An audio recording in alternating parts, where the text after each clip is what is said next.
കൊടുക്കണം.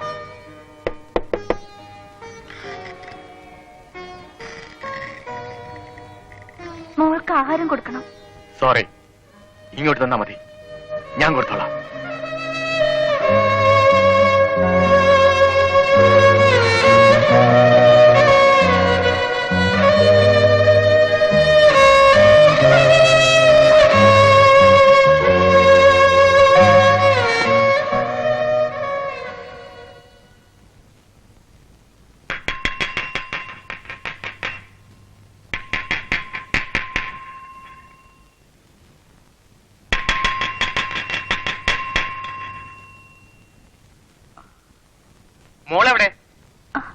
മോളിവിടെ ഇല്ല, അങ്കിളിന്റെ വീട്ടിൽ പോയിരിക്കുക. 2 ദിവസം കഴിഞ്ഞേ വരൂ. ശരി.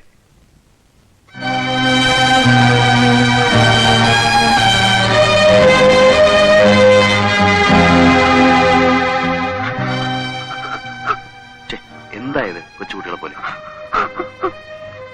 കരയാൻ? ഞാൻ പോയിട്ട് വേഗം വരാം, വിഷമിക്കാതെ.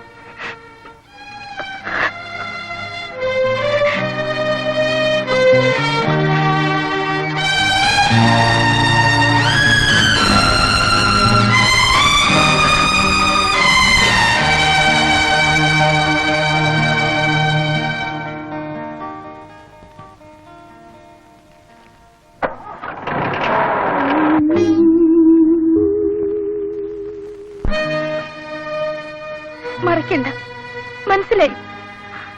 ഈ ശബ്ദം എവിടെയാണ് കേട്ടതെന്ന് ഞാൻ ഇത്രയും നേരം ഓർക്കായിരുന്നു.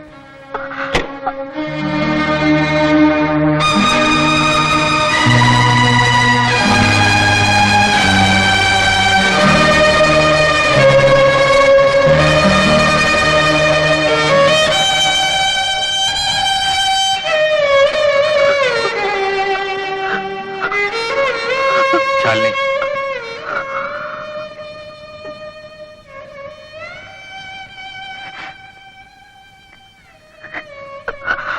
നിങ്ങളുടെ പ്രതികാരം ഇനി അവസാനിച്ചില്ലേ? നിങ്ങൾക്ക് ഇതുവരെ തൃപ്തിയായില്ലേ? ഇല്ല, തുടങ്ങിയിട്ടേ ഉള്ളൂ. എന്റെ അച്ഛനെ വെടിവെച്ച് കൊന്നപ്പോഴെങ്കിലും നിങ്ങളുടെ പ്രതികാരം തീരുമെന്ന് കരുതി. ഒരിക്കൽ എന്റെ ജീവിതം തകർത്തു, ഇനി എന്റെ കുടുംബജീവിതം നശിപ്പിക്കാനുള്ള പുറപ്പാടാണോ? നിങ്ങളൊന്ന് മനസ്സിലാക്കിക്കോ, എന്റെ മോൾക്ക് എന്തെങ്കിലും സംഭവിച്ചാൽ നിങ്ങൾ ഈ വീട്ടിൽ നിന്ന് ജീവനോടെ പുറത്തു പോകുമെന്ന് കരുതണ്ട. തീർന്നോ? അതോ ഇനി എന്തെങ്കിലും ബാക്കിയുണ്ടോ? നിന്നെ വിശ്വസിപ്പിക്കാനല്ല ഞാനിവിടെ വന്നെങ്കിലും ചില സത്യങ്ങൾ നീ അറിഞ്ഞേ തീരൂ.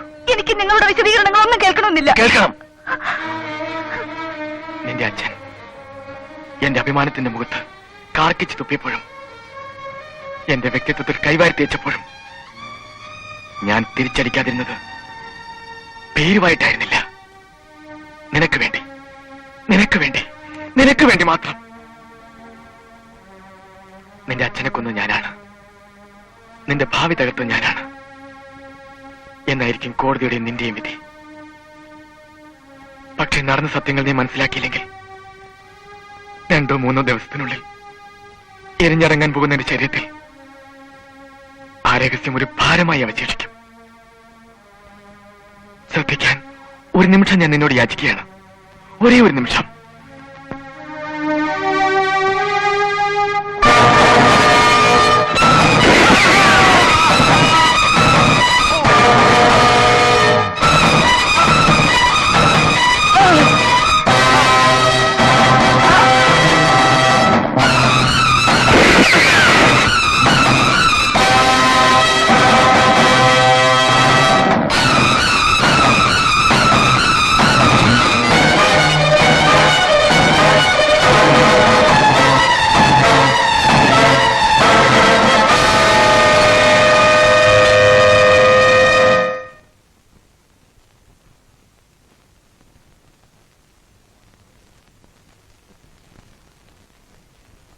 തകർന്നത് നിന്റെ ജീവിതമല്ല ചാലു, എന്റേതാണ്. എനിക്ക് വേണ്ടി ഇനി ഒന്നും കാത്തു നിൽക്കുന്നില്ല. മരണം എന്നെ കീഴ്പ്പെടുത്തുന്നതിന് മുമ്പായി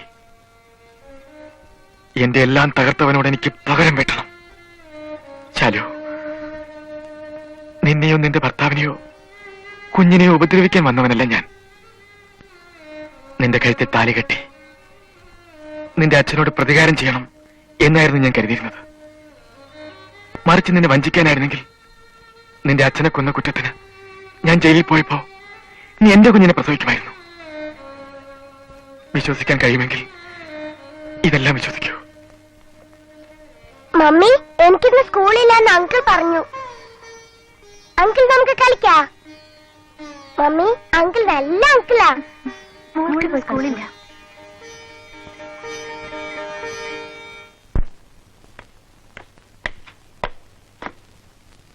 സാർ, ജയിലിൽ നിന്നൊരു കോൺഫിഡൻഷ്യൽ ഫയലുണ്ട്.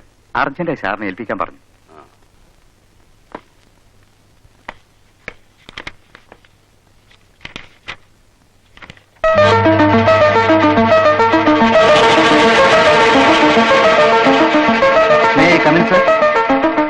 യെസ്.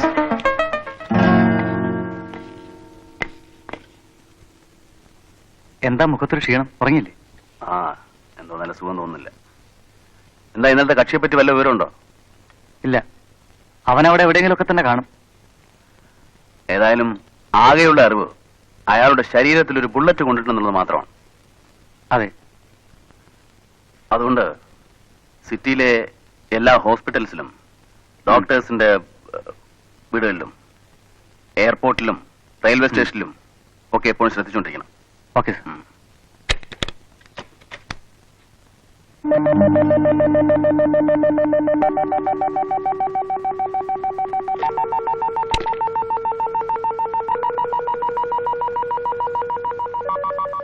പോലീസ് സ്റ്റേഷനിൽ ആർക്കെങ്കിലും സംശയമുണ്ടോ ശ്രീയേട്ടാ?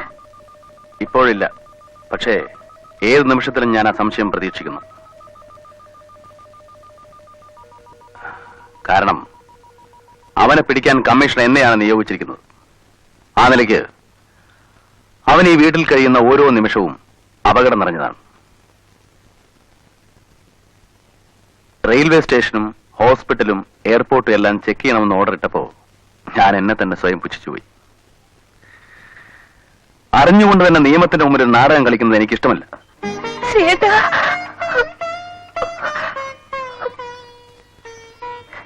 നമ്മുടെ മോൾക്കൊന്നും സംഭവിക്കില്ല. അവനും മോളും ഒന്ന് ആഹാരം കഴിക്കാനിരിക്കുമ്പോ എല്ലാവർക്കും നീ മിൽക്ക് കൊണ്ട് വയ്ക്കണം. അവന്റെ മുന്നിൽ വയ്ക്കുന്ന ഗ്ലാസ്സിൽ ഈ മരുന്നിന് 2-3 തുള്ളി ഒഴിച്ചു വെക്കണം. എന്താ ഇത്? പോയിസൺ. ഇത് കഴിച്ചാൽ മരിക്കുവോ? മയങ്ങാൻ വേണ്ടിയാണ് കൊടുക്കുന്നത്. അഥവാ ഇനിയും ചത്താലും എനിക്കൊരു ചുക്കൂല്ല. ഇത് ഞാൻ എന്ത് പറഞ്ഞാലും നമുക്ക് ഇടങ്കോലാണല്ലോ.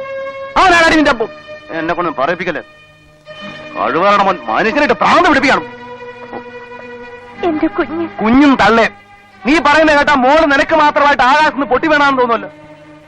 മോളെ കുറിച്ചുള്ള വിചാരമില്ലായിരുന്നെങ്കിലേ ഇതിനു മുമ്പേ അവന്റെ ശവത്തിന്റെ പുറത്ത് പുല്ല് നിർത്തരെ. മര്യാദക്ക് പറയുന്ന അങ്ങോട്ട് കേട്ടാച്ചാ മതി. കൂടുതലൊന്നും ചോദിക്കാൻ നിൽക്കണ്ട.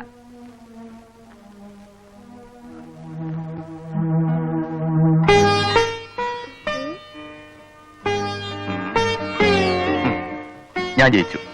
കള്ളക്കളി കള്ളക്കളിയാണ്.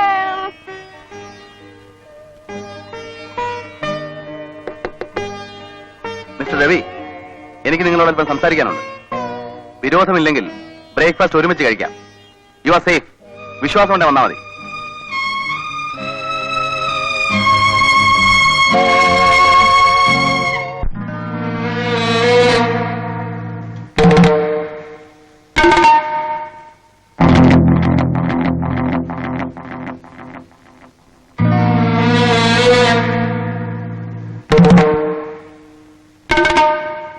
Good morning daddy. Good morning DSP sir. Good morning. കമാ.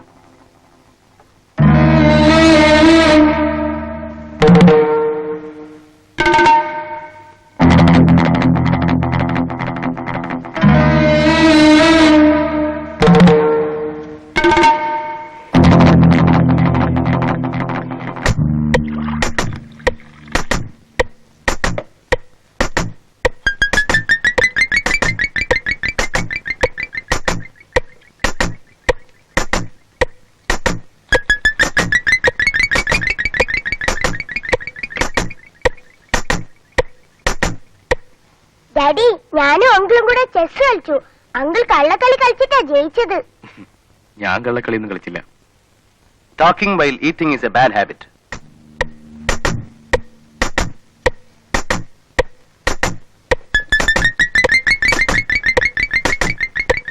അങ്കിൾ കള്ളക്കളി കളിച്ചു. Just a minute. ഇതാ നോക്കിയേ, ഇവിടെ മോളുടെ രാജാവ് വരുന്നു, ഇവിടെ മോളുടെ റാണി, ഇവിടെ എന്റെ റാണി, ഇവിടെ ആന. റാണി ഇങ്ങോട്ട് പോയപ്പോ ഈ റാണി ഇങ്ങോട്ട് വന്നു, ആന ഇങ്ങോട്ട് പോയപ്പോ രാജാവ് ഇവിടെ വന്നു. അപ്പൊ മോളുടെ രാജാവ് കുടുങ്ങി. രാജാവ് ഇങ്ങോട്ട് നീങ്ങിയപ്പോ ആന ഇങ്ങോട്ട് നീങ്ങി. ഞാനിത് ഇങ്ങോട്ട് നീക്കിയപ്പോ മോളിത് ഇങ്ങോട്ട് നീക്കി. റാണി ഇങ്ങോട്ട് നീക്കിയപ്പോ രാജാവ് ഇവിടെ വന്നു. ആന ഇങ്ങോട്ട് നീങ്ങിയപ്പോ റാണി അവിടെ പോയി. ശരിയല്ലേ മോളെ? ആ എനിക്കറിയില്ല. ആ, talking well eating is a bad habit. തുടങ്ങാം.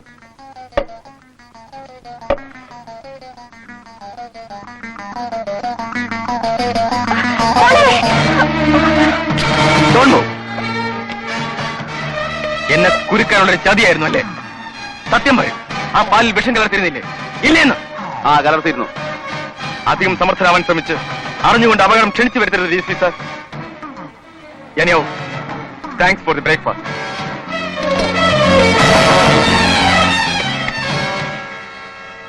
നിനക്ക് സമാധാനമല്ല?